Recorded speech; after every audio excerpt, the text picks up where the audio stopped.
कोटि कोटि कार्यकर्ताओं के प्रेरणा स्रोत देश के पूर्व उप प्रधानमंत्री आदरणीय श्री लालकृष्ण आडवाणी जी को भारत रत्न से सम्मानित किए जाने का निर्णय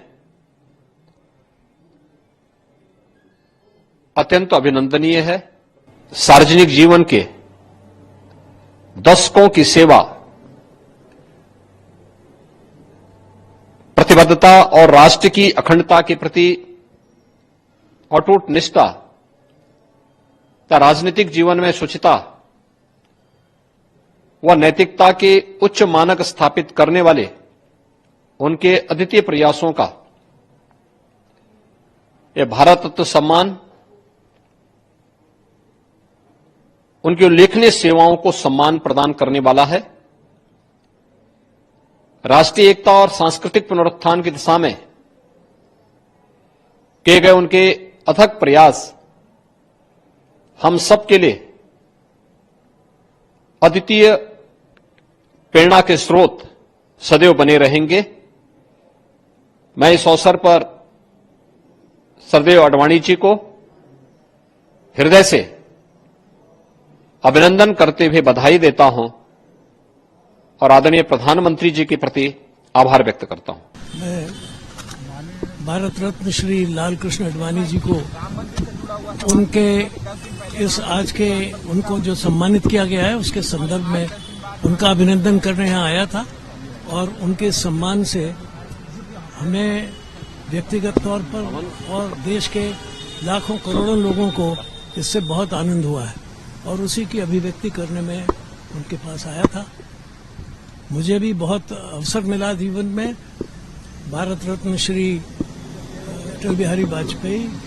श्री नानाजी देशमुख और श्री लालकृष्ण आडवाणी जी, इनके साथ 70 वर्ष के करीब एक साथ काम किया है और इसकी भी मुझे अंदर बहुत गहन अनुभूति है कि ऐसे लोगों के साथ मुझे काम करता हूँ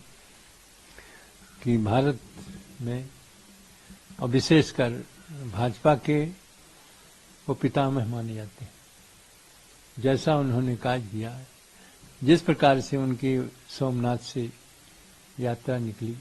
और वह यात्रा का प्रभाव पूरे देश में पड़ा और देश के परिणाम हुआ कि 2 सांसद से आज 303 सांसद भाजपा के हैं। तो ऐसे ऐसे लोगों को ही पितामह के रूप में और ऐसे ऐसे लोग कर्मठ जो रहे आज वो वृद्ध हो गए हैं, यहाँ तक कि उनकी क्षमता नहीं रही कि रामलला के भव्य मंदिर में जो प्राण प्रतिष्ठा उसमें भी नहीं आ सके। तो उनको जो भारत रत्न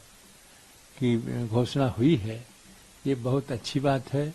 और इसको ऐसा होना चाहिए उनको, क्योंकि मुख्यमंत्री और प्रधानमंत्री के रूप में जब अटल बिहारी वाजपेयी जी के बाद में इनको घोषित किया गया था प्रधानमंत्री, लेकिन इन्हीं के नाम से चुनाव लड़ा गया लेकिन वो सफलता नहीं मिली। तो ये सब अपने अपने कार्यों में बहुत ही सक्षम रहे, बहुत सी रहते हैं, वो आज भी सक्रिय हैं। फिर भी उनके जो दिया जा रहा है भारत रत्न की उपाधि वो बहुत ही सराहनीय है, वंदनीय है और मैं सोचता हूँ कि ऐसे माननीय प्रधानमंत्री जी को चाहिए कि जो जो ऐसे लोग हैं जो इस देश के लिए अपने शरीर को, अपने पूरे जीवन को समर्पित किए, उन सभी को देना चाहिए भारत रत्न। और विशेषकर तो मुरली मनोहर जोशी जी ने जो कार्य किया है और जो उनका भी वही अवस्था हुआ